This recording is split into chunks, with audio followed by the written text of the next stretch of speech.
Symbols are funny. Every symbol has more than one meaning.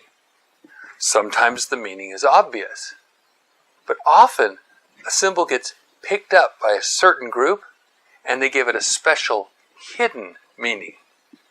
But it only has meaning to them, not to everyone else. Take the letter G in the center of the Masonic square and compasses. What does it stand for? It depends on who you are. Some say it simply means God, or maybe short for Grand Architect of the Universe, the G-A-O-2-U. Some say Gnosis, Greek for knowledge. And I'm not saying that any of these interpretations is wrong.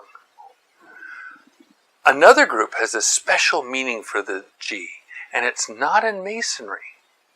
It's Jesuit. Hi, I'm David Daniels for Chick Publications. Jesuit is spelled with a J, right? But the home base of the Jesuits is the Church of the Jesu, G-E-S-U, with a G. Jesu, by the way, is Jesus in Italian. Let me read to you from Rulers of Evil by author F. Tupper Saucy. Hold Freemasonry up to the light, and you cannot help but see the black papacy's watermark. Isn't it reasonable, given the circumstances, that the G in the center of the familiar Masonic emblem represents the initial of Jesu, the residence of the Black Popes, at the Jesuits' world headquarters in Rome? Freemasons wouldn't suspect this, nor would Jesuits. It would be information reserved uniquely to the unknown superior, who shares what he knows with no one. Quote, "Your enemies will serve you without their wishes," said Sun Tzu, "or even their knowledge." End quote. There is so much more than that he says, but I'll stop there. But is his contention even possible?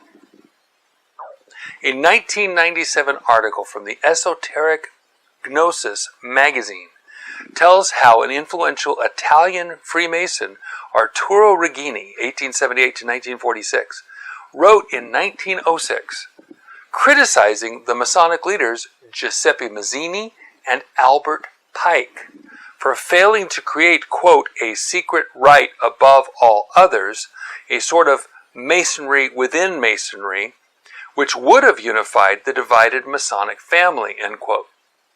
2 years later, in 1908, a group even broke away from the main group, forming, quote, a new Masonic organization with its headquarters at Piazza del Gesù in Rome, end quote. Eventually, it became the second branch of Italian Masonry known as Piazza del Gesù. That's because of the location of their headquarters.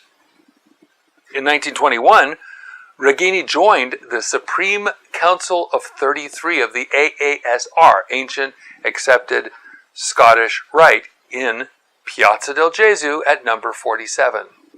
What's so interesting about that? It just happens to be across the street in the same plaza as the Chiesa del Gesù, the Church of the Gesù, which also happens to be the world headquarters of the Jesuit order. Now, Ancient and Accepted Scottish Rite, or AASR, when written in Italian, would be the reverse. Rito Scozzese Antico et Accettato, or RSAA.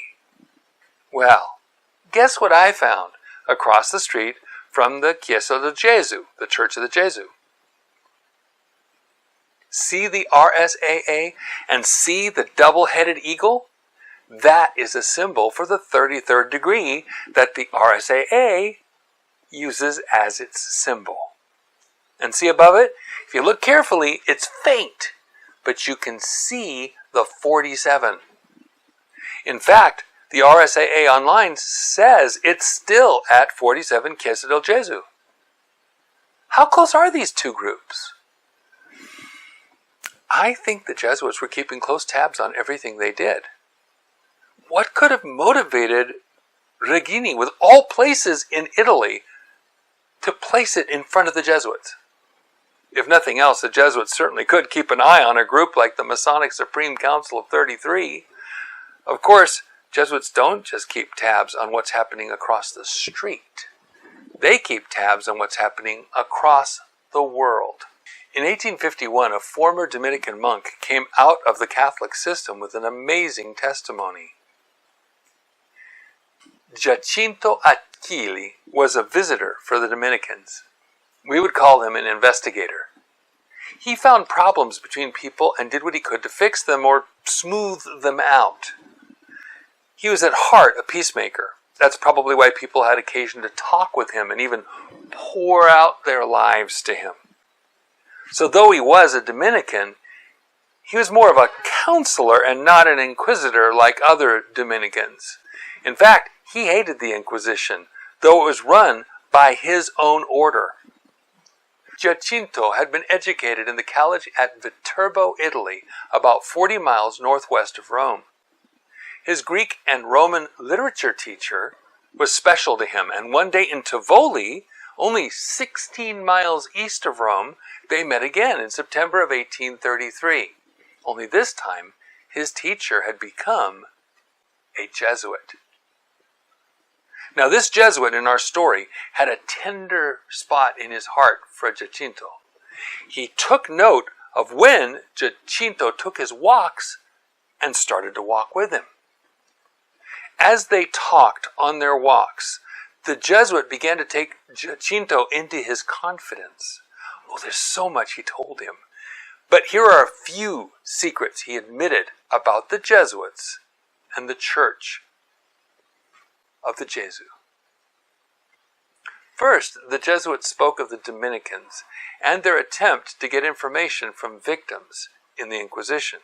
Quote, "The principal object of the Inquisition is to possess themselves, by every means in their power, of the secrets of every class of society. Now the Dominicans, even with the assistance of the priests, would be altogether unequal to this task, were not the Jesuits themselves the secret officials of this police." He stated that it was futile to do as the Italian police and try to deceive people into revealing their secrets. The Jesuits are much more subtle. But nothing of this sort takes place with the Jesuits, to whom no door is closed, no curtain drawn, no veil or shadow cast over secret or mystery. What they cannot learn from the men, they ascertain from the women.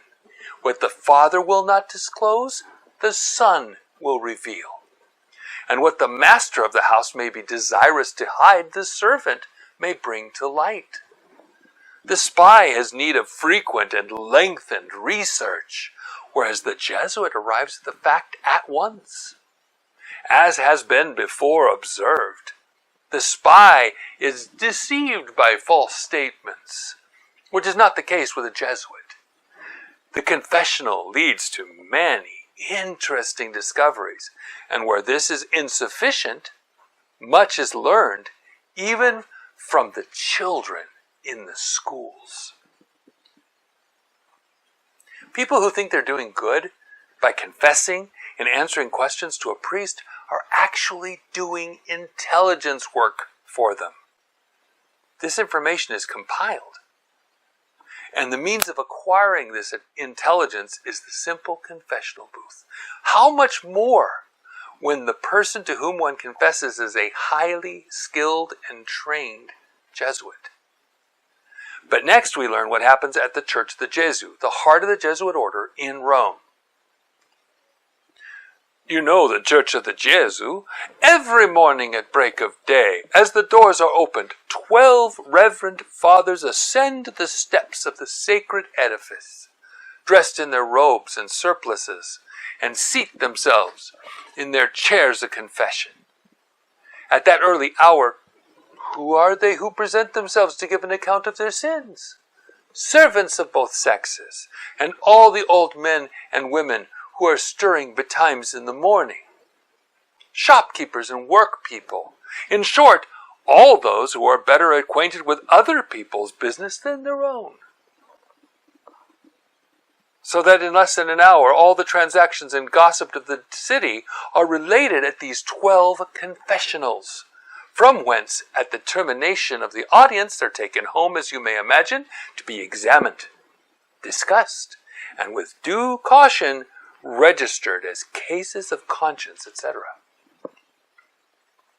I have long stated that the big temptation is for prayer chains to become gossip chains. How much more would people freely confess to a priest whom they believe holds the keys for their souls to go to heaven? Just as they believe God knows everything, they also believe that the priests are right there, close to God. So confessing to the one, the priest, is like confessing to the other, the Lord. This is so much true that they even address the priest as Father. But as Jesus said, Matthew 23:9, and call no man your father upon the earth, for one is your Father, which is in heaven. And it's not enough to have those Jesuit confessionals in Rome. What is done in the church of the Jesuit is also done in those of St. Ignatius, of St. Andrew on the Monte Cavallo, of St. Vitale, and others belonging to the fathers of the company. He continued, but our exertions do not end here. We supply families with servants and change them when required. Consequently, everyone is obliged by us and entirely devoted to us. What's in a letter, like the letter G? A lot of things, depending upon which group you belong to. If you're a Mason, it may mean one thing.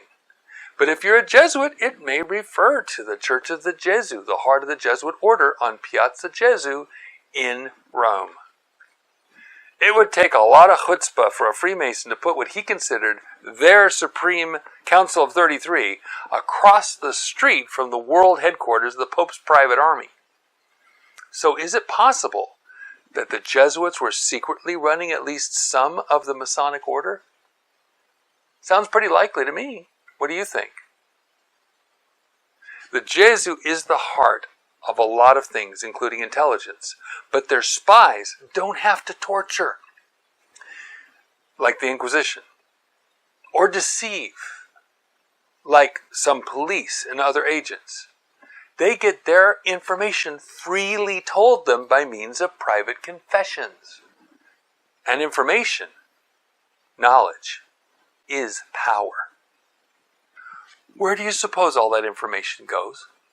Remember these books, those books that the Jesuits keep, that Jacopo found in the House of First Probation? If not, watch Jesuits Parts 1 and 2. You'll see how well the Jesuits work out in the field in the next video. Until then, God bless you and have a wonderful day.